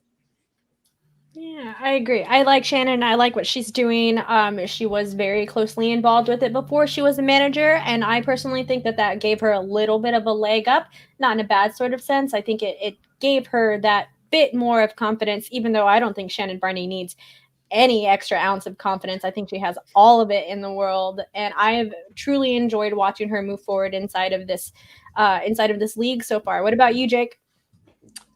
There's not much I can say else. I mean, Shannon is Shannon. She's one of the best to do it, if not the best manager currently. Obviously, my vote will probably go elsewhere. I think that what Winston is doing as manager is great. Coy, obviously, I'm a Merc guy, but I would not be surprised if Shannon just sweeps the board as far as manager of the year. What she has done with corruption from where they were at the beginning of the year to where they are now is just incredible. And like you said, she's been invested before she was even named a manager. She was a manager before she was actually a manager. Yes. So she's a lot of fun to watch. And every time there's a corruption match, I enjoy watching her promos and her on the mic in general. It's just really, really fun, especially for how far she's come from being in it so little is a lot of fun as a fan. So. Yeah, absolutely. What about you, Larry? Bow down to the queen. Bow down to the queen. Shannon has everything going for her right now.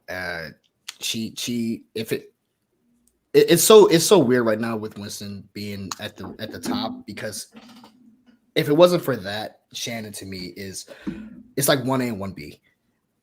It's really hard. It's such a toss up. You never really know how this season is going to boil down. The team's tournament is going to decide a lot. But she's in the best position, I think, to take this home. And I mean, she's doing everything perfectly. And not to mention, she has all the style in the world. Yeah. Like, she has all the sass in the world. And I love every bit of it. Like, no one can backtalk Shannon. And people have tried. And we've heard some good shit talkers in the league. Shannon might be the best. He's so good. I love it. I absolutely love how well she fits in with the league and all of that stuff. She's done a great job. Big fan of Shannon Barney over here. So I'm not going to get into the promos between Eric Zipper and Ethan Irwin just to kind of just make sure that we're good with time and stuff like that. I was not sure how going through 4 matches was going to go. So I'm glad that we all get to be on this journey together with it. But I do want to talk about Ethan Irwin and Eric Zipper as well, especially because in my personal opinion, I love Eric Zipper. I've always been a fan of Eric Zipper. I have truly thought that he just kind of gets some bad luck in some games. I want to see him do more. I want to see him develop more of a character, because in my opinion, Eric Zipper is also one of those players that is just kind of an enhanced version of themselves. So that's what I think about that. And same thing with Ethan Irwin. But it's almost the opposite with that, because I don't necessarily feel like I need a character or anything like that with Ethan Irwin. I'm fine with Ethan always just bringing out his action figure with him. So I'm going to start with Larry on this one. Ethan Irwin as a character, just what you said, you don't need one. Kind of the same way that I think he's going to develop in that Dan Murrow kind of category, where Dan Murrow doesn't really have a character, but his non-character has become his character. And I think that you're going to get that with Ethan Irwin. He's just so chill. He's been just knocking people out without any hesitation. He's just like, I know this. You don't know more than me. I know more than you. Let's just get this done with. And he's absolutely just amazing to watch. With Zipper, Zipper to me, God, I like Zipper. I like Zipper a lot. He needs a new manager. I don't think that Kaiser is in his wheelhouse for him. I think maybe if you put him on the Quirky Mercs, maybe with Koi, it can bring out the fun that I think Zipper used to have. Not to mention they're superhero guys. They're geeks in that kind of way. He's a geek. And I just don't think it's working with him on the dungeon. I'm in the dungeon. But I see what he was trying to go through with the couches. And like, I'm on a different couch. I'm on a different couch. And that was cool. But I just think that he needs something that I don't think Kaiser has the wheelhouse to give him. I like that. I do like that take. And I think I agree with you on that one. Jake, what do you think? Yeah, I'm with that. I think as far as Zipper goes, I do think he's in that limbo zone and it kind of has been for a while. He was one thing and then they shifted him into something and that didn't work out and they shifted him back into something else. And it still is kind of just like sitting there in this like negative zone of we have no idea what's happening. I will say that I enjoy seeing him play because he's grown a lot as a player. He has really come into his own as a player in the league, IG, singles, all of it. I'm excited to see him in teams. I expected Irwin to win, obviously, but I'm happy it went to a 5-point question because it shows how much he's grown. And yeah, there's not much to say about Irwin. I think himself is his character. That's all we need from him. We don't need a character from him, and that's what works best for him. It's always what's worked best for him.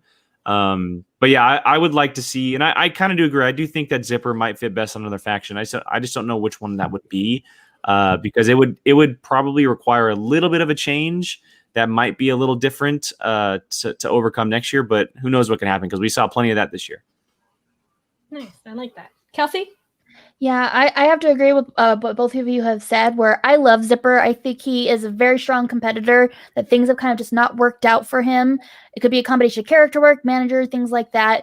I would love to see him come back even stronger next season. I feel like there's tons of potential there. Maybe seeing him show up in Corruption next season, a bitter, angry Zipper that is out for vengeance because he's due a belt and things like that. Like, maybe that would work for him. I don't know. But I feel like what the status quo is right now isn't working the way it should. Yeah. Oh, and then with Ethan's just the chillest, greatest guy ever, and don't change anything. He's perfect. I like that. Shaggy. Ethan is just himself, and that's fine because he's good.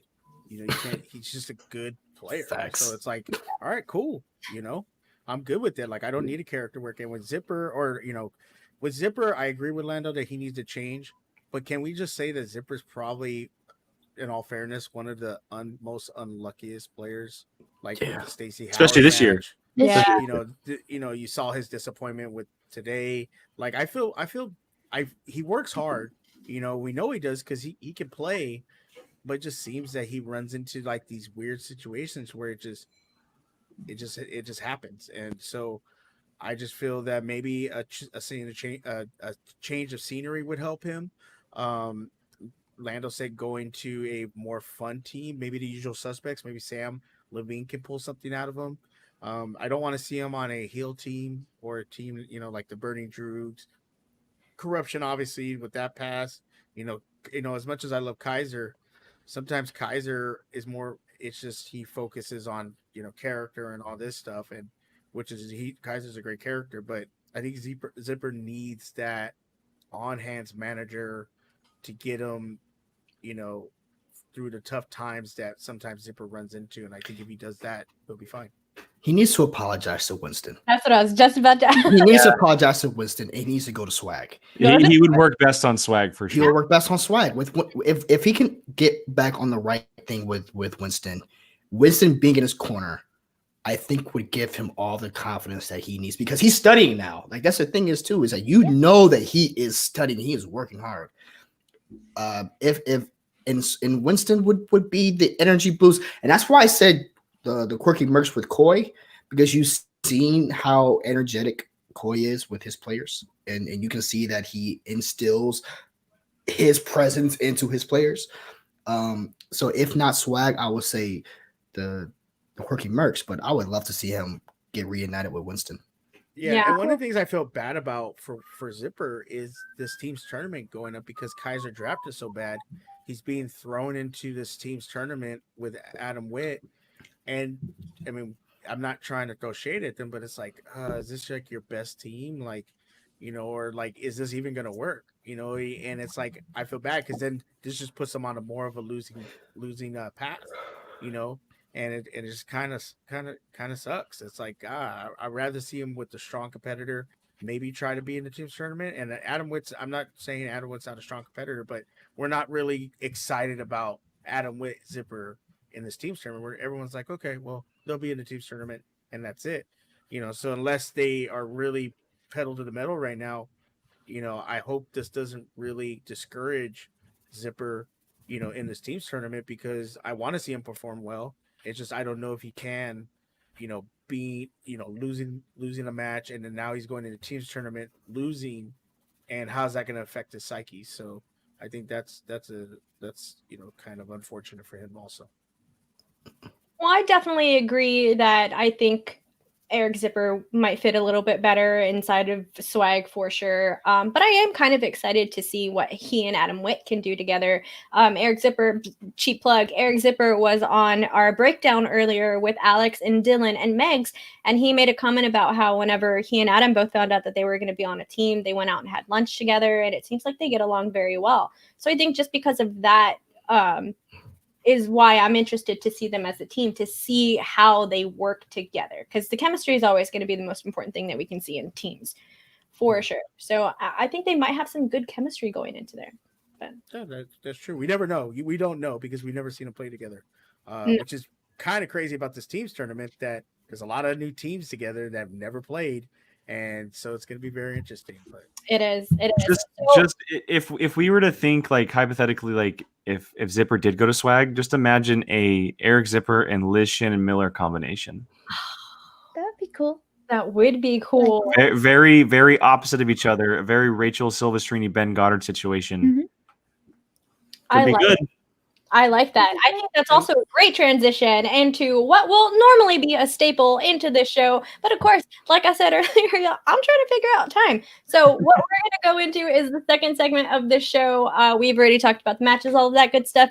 It's called the Schmoes of Our Lives. So before the show got started, I asked each of our guests tonight to come up with one burning question, and that is to create your own post-match scene you would have liked to have seen unfold this week. The example that I gave, but I'm going to change it now because I would have loved to have seen a cutscene from Eric Zipper and Ethan Irwin at the end of that match with Winston kind of coming around and both of them kind of like squashing it. That would be a fun cutscene to see, or a fun post-match scene to watch. So Kelsey, I'm going to start with you on that one. All right. The one that I thought of that I thought would have been entertaining is during Lon's match, Winston promised him if he won the match, he was going to give him his sweet potato meal, stuff like that. So I think it would be a fun post-credit scene where he like dropped off like a salad and like just put it like on a bench and was like, okay, you didn't win, but I can't let you starve. So here's some greens. I'll bring something better next time you get me a win or something like that. And walks off, and Lon just like sneaks up, grabs it and runs, or like says, what is this? And then like it cuts out as he's about to say shit or something like that. You know what I mean? Or Taco comes and grabs it. Yeah. So something like that. I would have liked more an extension of that conversation that happened in the match. Oh, that would be fun. Shuggy, did you come up with anything? Because I love that Canadian Brendan Meyer. I thought after business match, you get a call, like a Skype call from Brendan Meyer, and he's just going absolutely like, he's like, did you win? Did you win? Did you win? Did you win? No, sorry. Tell me what happened. No. But did you win? Did you win? Just being excited and stuff. I think I love Brendan Meyer. I love how enthusiastic he is. So that was kind of my thing. Both of those things could work as COVID scenes, because it could be the way that they exchange the belt for Kelsey's, and then that could be an exchange on Zoom from them. I like that. Larry, did you think of anything? Yeah. So what's the one thing that we love about the Schmoedown the most? And for a lot of people, that's the meltdown of the Finstock Exchange. Oh, God. Everyone loves seeing that. And so what I would like to have seen, especially now that a lot of people are leaving the singles tournament and stuff like that, they're not playing anymore, is after the Barbarian loses, he gets a phone call from another manager on another team trying to poach him, trying to say, abandon the Finstock Exchange and, New Horizons. Would have loved to see that just to get this ball rolling about next season because it's time. It's time to start thinking about it. It really is. What about you, Jake? Larry and I are on the same page, but I thought that on the other side of the phone call, it was actually going to be Ben Bateman and not a manager. Ooh. And he's poaching Barbarian to leave Finstock with him. Yes. Yeah, I like There that. you go. I like it. I love all of it. That's gonna be fun. So There you go. Same page. Same page. that's one of my favorite things about the fandom for this Schmoedown is we've all been a part of this for so long. We know where it can go and what it can be, and I think that it's always fun. So sort of the inspiration for this was also the All the Belts podcast that Aaliyah and Dana were doing a couple of years ago. So that's kind of where the inspiration for this came from. So big shout out to some OGs in the game up in there. But that's gonna be it. We've been on for quite some time now, and like I said, y'all, again, I'm gonna keep saying it until the cows come home. This is a new show. We're getting this figured out. So make sure that you let all of us here know if you enjoyed the show. So make sure you comment after this video is done. Like this video if you do want to see more of As the Wheel Turns, and make sure that you subscribe to the Call to Action podcast, the Let's Get Ready to Talk Schmoedown podcast, the Gucciverse show, and of course A Certain Point of View. Make sure that you go subscribe to all of those. So before we head out, I'm gonna let everyone give out all of their socials and all that good stuff. We're gonna say our goodbyes. I'm gonna start. Oh, wait, really quickly. Also, again, before we started, I asked everyone a very important question. It's the most important question that we have. The question. It is the question that we have on this channel. You didn't think that I wasn't going to bring this over with me to a new show, did you? Of course I asked. So before you all leave, make sure you let the crowd know, are you Team Guy or are you Team Bateman? Kelsey! All right, you guys can find me at KelseyKins90 at Twitter and Instagram. I also run the Call to Action podcast Instagram, so you can interact with me there. TeePublic, we've got merch, we've got masks. Wear your masks. And yeah, I've had a lot of fun on this show. I can't wait to be on it in future. And I feel like this is pretty obvious, but I'm Team Bateman. I feel like I mentioned that a few times. All right, and my Suge, you can find me at SugeKnight323 on Twitter. You can find me at the Let's Get Ready to Talk Schmoedown podcast, where we're doing some new shows, the Holocron with Justin and Bador, talking Star Wars. We got the Christian interview coming out this Sunday, and then we also have 2 interviews with people you've never heard of in the Schmoedown, question writer and another events coordinator that works with Megan Sanborn. So make sure to check those out when they come out. And it was an honor being on here, especially with Jake and Lando, 2 of the homies, and then also obviously Danielle and Kelsey, who I've been fans with since I started watching the Schmoedown. So thank you, and appreciate you for having me on. What team are you on? Are you refusing to answer? No. I totally, because I was like thinking about it because Guy got me into the Schmoedown, and I've beaten Bateman in Magic, so I'm gonna go Team Guy. There you go. Dark shadow. There's a dark shadow hanging out with us as well. Not creepy at all. You guys can all find me on the internet, wherever you guys find me. I don't know my handle, so wherever. What I retweeted the Call to Action stuff. So if you want to find me, go ahead and find me there. You can also find me on the Gucciverse. That's where I hang out with Gucci several days a week. And my liver hates it. The next thing we have actually going on right now is this Saturday. We have the Gucci birthday bash extravaganza. That's our big thing. It's Gucci's birthday this weekend. And I know Suge's birthday was yesterday, but we have our big birthday bash with Gucci this weekend. And you can catch everyone, if they're Schmoedown affiliated, pretty much in that Christian, Mark, Dan, Mara, Rachel, Sam, they're all going to be on this weekend. It's going to be a great time. So make sure you guys go ahead and check out the Gucciverse for that. And then you can find me hosting the 5-pointer that drops every Tuesday as Gucci, Late Night Gucci and Kaiser, and other things that we got going on the channel. And I'm Team Kelsey. Good decision. I like that. You can find me on Twitter at Qui-Gon Jake. You can find me. What the hell, Paul? Wow. Yeah. So at Qui-Gon Jake on Twitter. You can find me on POV every single day. Sunday's our main show, 6:00 p.m. PT. This week we got the Coyote Adam Collins joining us, which is gonna be a lot of fun. And then obviously our Twitter Schmoedown POV. Check us out. We're doing all kinds of fun things there as well. And then just dropped our Patreon if you're interested in that as well. So, and then I'm Team Bateman. Oh, I'm surrounded by traitors except for Shuggy. Oh, it's okay. Larry was team me. I'm just offended by everybody right now, except for.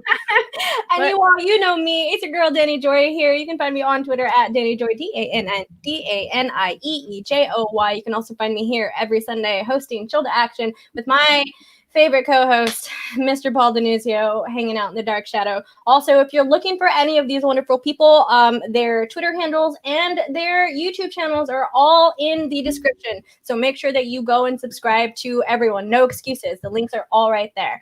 Thank you all so much for hanging out with us tonight. Really, really, truly appreciate it. Please, like I said, let us know if you enjoyed this. Do you want to see another episode of this? Do you want us to stop? If you want me to stop talking, just let me know because I can do it. I can try at least. I don't know if I can. Maybe. You're too nice to tell, like, no. We've tried. I've tried. Yeah. Okay. Thanks, Paul. You can take it off now. Okay, that is it. We are getting out of here. I don't have cut music, so we're just gonna say bye, everyone. Thanks, guys. Bye, bye, bye, bye.